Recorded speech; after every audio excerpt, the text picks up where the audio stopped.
ఈ సమస్య erectile dysfunction ఏదైతే ఉందో అందరికి రావాల్సిందే.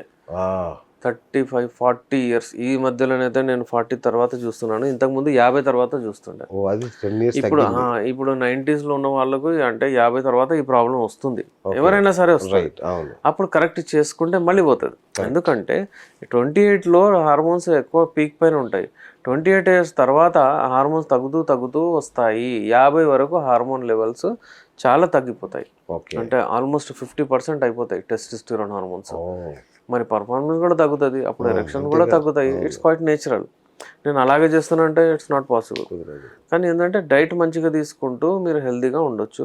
ఆ డైట్లో ఏమేమి ఉన్నాయో దాని గురించి డిస్కస్ చేద్దామన్న తర్వాత, ఎందుకంటే డైట్ వలన హార్మోన్స్ మంచిగా ఉంటాయి. హార్మోన్స్ మంచిగా ఉంటే ఎరెక్షన్స్ మంచిగా వస్తాయి, అంతే కోరికలు కూడా మంచిగా ఉంటాయి. మేజర్ ఇష్యూ ఏంటంటే sir, first night failure.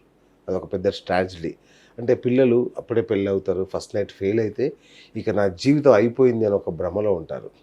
So అలాంటి వాళ్ళకి మీరు ఎట్లాంటి ధైర్యం ఇస్తారు? అసలు ఉంటుందండి. ఫస్ట్ నైట్ ఫెయిల్యూర్ అంటే చాలా మందికి వస్తుంది, వాళ్ళకి భయం అవుతుంది. అందుకే పెళ్ళిళ్ళు కూడా చేసుకోవట్లేదు. ఎందుకంటే వాళ్ళ లైఫ్ స్టైల్ అలా ఉంది కాబట్టి వాళ్ళకు అట్లా వస్తుంది. మెయిన్లీ ఇది మాస్టర్బేషన్ వలన కూడా చాలా ఇబ్బంది అవుతుంది. ఎందుకంటే అది బూత్ సినిమాలు, ఫోన్ మూవీస్, సెల్ ఫోను ముంగట వచ్చేసింది మాట్లాడి చూస్తూ ఉంటారు. దాని వలన ఏమవుతుందంటే వాళ్ళకు చాలా ఇబ్బంది అవుతుంది. ఇంకా ఏంటంటే ప్రతి ఒక్కరు అంటే నాకు లవర్ ఉంది, నాకు గర్ల్ ఫ్రెండ్ ఉంది, అలాంటి మాటలు మాట్లాడతారు. అంటే పెళ్ళికి ఒకళ్ళు పెట్టేశారు, దీనికి ఒకసారి పెట్టేశారు. అక్కడ అంటే ఒకసారి నేను చేస్తూ చేయలేకపోయాను సార్, మరి అక్కడ ఏమవుతుందో అన్నట్టు ఫియర్, ఆ భయం. కొత్తది ఏదైనా ఉంటే మనకు తెలియదు కదా. నేను అంటే ఇప్పుడు ఏదైనా ఉంటే ముందు ఏమవుతుందంటే సాంప్రదాయంగా మన కల్చర్లో మన ఫాదర్ మదర్ వెళ్ళి చూసి అక్కడ అంటే అమ్మాయిని చూసి వాళ్ళే ఫిక్స్ చేస్తుండే. ఇప్పుడు అలా కాకుండా ఏదో చేసి వాళ్ళు మాకు అంటే అక్కడ చేస్తున్నాను, ఎక్స్పీరియన్స్ వస్తుంది, మరి ఇక్కడ ఏమవుతుందో, అక్కడ అప్పుడు చేయలేకపోయాను సార్, ఇక్కడ అవుతుందో లేదో అని వాళ్ళే ఎగ్జామినేషన్ చేసుకున్నట్లు అయిపోతుంది. సో అది తప్పు. అది నేచురల్ ఫినామినన్. మీకు ఎప్పుడైతే దేవుడు ఇచ్చిన వరం అది.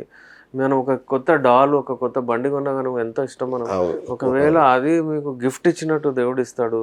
మీరు కళ్ళల్లో కళ్ళేసి మాట్లాడడం, చూడడం, మీరు ఇష్టపడము, ఇవన్నీ అవుతే డెఫినెట్లీ మీ హార్మోన్స్ రిలీజ్ అవుతాయి, మీరు కలవచ్చు, మీకు సెక్స్ ఆటోమేటిక్గా అయిపోతుంది. అయితే కొన్ని కౌన్సిలింగ్ సెషన్స్ ఇస్తే మన వాళ్ళు అంతా సరిగా అయిపోతారు. దాంతోపాటు మంచి డైట్ తీసుకొని ఎవరికైతే అవసరం, కొంతమందికి అవసరం పడుతుంది మెడిసిన్స్ అవసరం, పెళ్లి కంటే ముందు 3-4 months బిఫోర్ వచ్చేస్తే ఫిట్ అయిపోతారు, ఈ డౌటే ఉండదు. సూపర్. పెళ్లి కంటే ముందు కంపల్సరీ డాక్టర్ కలవాల్సిందే. ఈ సమయంలో డెఫినెట్లీ కలవాల్సిందే. ఇప్పుడు చూడండి అమ్మాయిలు కూడా, ఇప్పుడు అక్షయ్ కుమార్ ఉన్నాడు కదా, అక్షయ్ కుమార్కి ట్వింకిల్ కన్నా అంటే 32-34 ఏదో టెస్టులు చెప్పించింది. అవునా? నువ్వు ఫిట్ ఉన్నావా లేదా? సీరియస్గా? అక్షయ్ కుమార్కి అన్ని టెస్టులు చెప్పించున్నాను. స్పామ్ కౌంట్, సెమెన్ ఎనాలిసిస్, అది ఇది అంతా చేసి టెస్టోస్టెరాన్ హార్మోన్స్ మొత్తం బాడీ అన్ని చెకప్ చేపించి చూస్తాను. అయితే వాడే ఫిట్ మ్యాన్ ఆఫ్ ఇండియా కదండి, అంత ఫిట్ గా ఉంటాడు కూడా చేయించాడు. ఎందుకంటే ఇది ఇప్పుడు సామాన్యంగా చేయించారు. ఇప్పుడు ఫర్ ఎగ్జాంపుల్ నేను చెప్తానండి, ఎవరికైనా ఎజోస్పర్మియా ఉంది ఫర్ ఎగ్జాంపుల్, వెరికోసిల్ ఎక్కువ 3rd grade 3 grade 4th grade వచ్చేసి ఎజోస్పర్మియా ఉంది, స్పామ్ కౌంట్ తగ్గింది. ఈ సమయంలో ఒకవేళ పెళ్ళైపోయింది, తర్వాత ప్రాబ్లమే కదా. కానీ ఏంటంటే ఒక పాజిటివ్ హోప్తో వెళ్తారు, చేస్తారు, వాళ్ళ అదృష్టం అన్నట్టు నడుస్తుంది. ఇక్కడ అట్లా నడవద్దు. అబ్బాయిలు కూడా సెల్ఫ్ అసెస్మెంట్ చేసుకుని ట్రీట్మెంట్ తీసుకోవచ్చు. ఫస్ట్ ట్రీట్మెంట్ ఉంది, అన్నిటికీ ట్రీట్మెంట్ ఉన్నప్పుడు బ్లైండ్ గా వెళ్ళడం ఎందుకు పెళ్లికి? తర్వాత ఫెయిల్యూర్ అయ్యి విడాకులు, గొడవలు, పిల్లలు కావాలంటారు, లేదంటే విడాకులు. ఇతనికి ఏమో టెస్ట్ అంగం గట్టి పడట్లు పెళ్లి చేసుకుంటారు, ఇది చేయడు, ప్రాబ్లం. నా దగ్గర ఒక పేషెంట్ వచ్చాడు, ఆయన ఏమంటున్నాడు అంటే పెళ్ళైంది 3 months అయినాయి, ఒక్కసారి కూడా పెనిట్రేట్ చేయలేదు, అంగం గట్టి పడట్లేదు. మరి ఎట్లా అంటే ఇక అటు చాలా మంది అడ్వైజ్ ఇచ్చారు, ఇంగ్లీష్ మందులు అది ఇది తీసుకోలేదు. అమ్మాయి కూడా కోఆపరేట్ చేసింది, ఏం చేయాలో అర్థం లేదు. మన దగ్గర వచ్చాడు, 1 month తీసుకొని 10 times ఆ మంత్లో పార్టిసిపేట్ చేశాడు అతను.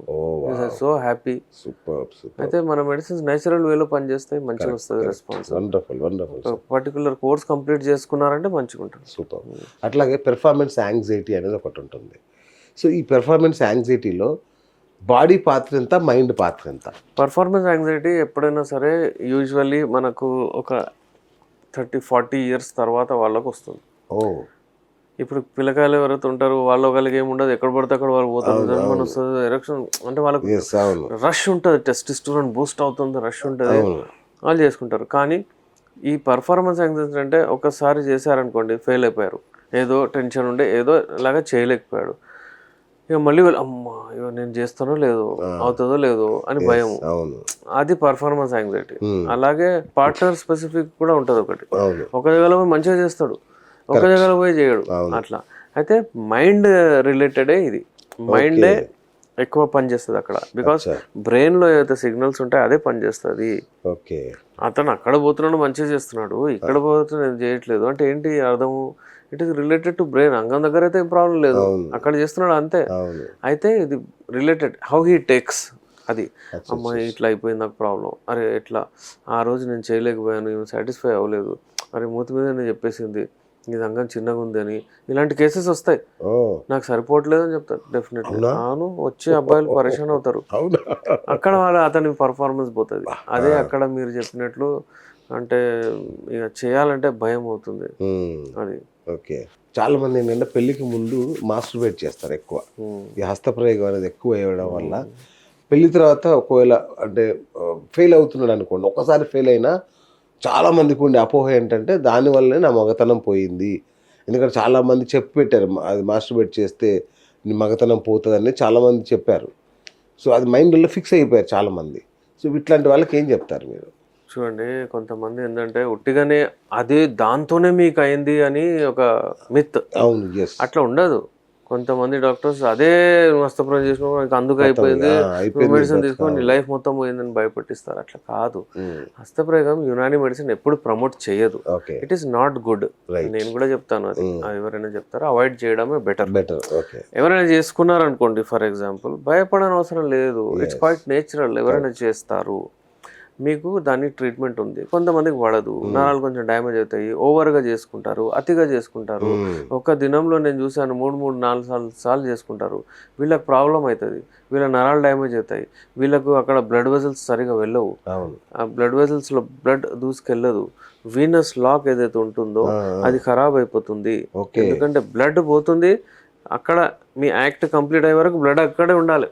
ఇది ఫార్ములేషన్ ఎలా ఉందంటే అంగంలో బ్లడ్ వెళ్తుంది. ఇప్పుడు చూడండి, అంగమే, నేను జస్ట్ చిన్న ప్రాసెస్ చెప్తాను, దీంతో మీకు అర్థమవుతుంది హస్తప్రయోగం చేయాలా చేయకూడదా.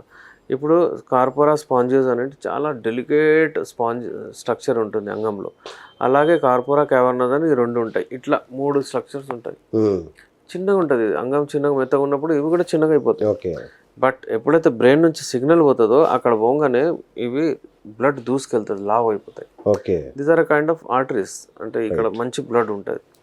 ఇంకా అక్కడ ఎక్కడైనా సరే రూల్ ఏంటంటే మంచి బ్లడ్ పోయిన తర్వాత అక్కడ ఇచ్చిన తర్వాత మళ్ళీ వేస్ట్ బ్లడ్ వెయిన్స్ ద్వారా వచ్చేస్తాయి, మంచి బ్లడ్ ఆర్టరీస్ ద్వారా పోతుంది.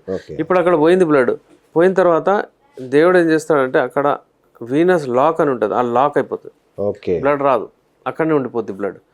ఎప్పటి వరకు మీ యాక్ట్ కంప్లీట్ అవ్వదు అప్పటి వరకు బ్లడ్ అక్కడే ఉండాలి, అక్కడే ఉండాలి. అయితే అక్కడే ఉంటే బ్లడ్ ఇక్కడ ఎరెక్షన్ అలాగే ఉంటుంది. ఒకవేళ ఆ లాక్ ఖరాబ్ అయిపోయింది అనుకోండి, అలాగే ఎలా ఖరాబ్ అవుతుంది? ఈ హస్తప్రయోగం చేయడం వలన వీనస్ లాక్ అక్కడ లూజ్ అయిపోతుంది, లాక్ ఖరాబ్ అయిపోతుంది. అలాగే అక్కడ బ్లడ్ వెజల్స్ ఏమవుతున్నాయి అవి అన్నీ డ్యామేజ్ అయిపోతాయి. స్పాంజియోజా, కార్పోరా స్పాంజియోజా చెప్పాను కదా, డ్యామేజ్ అవుతాయి.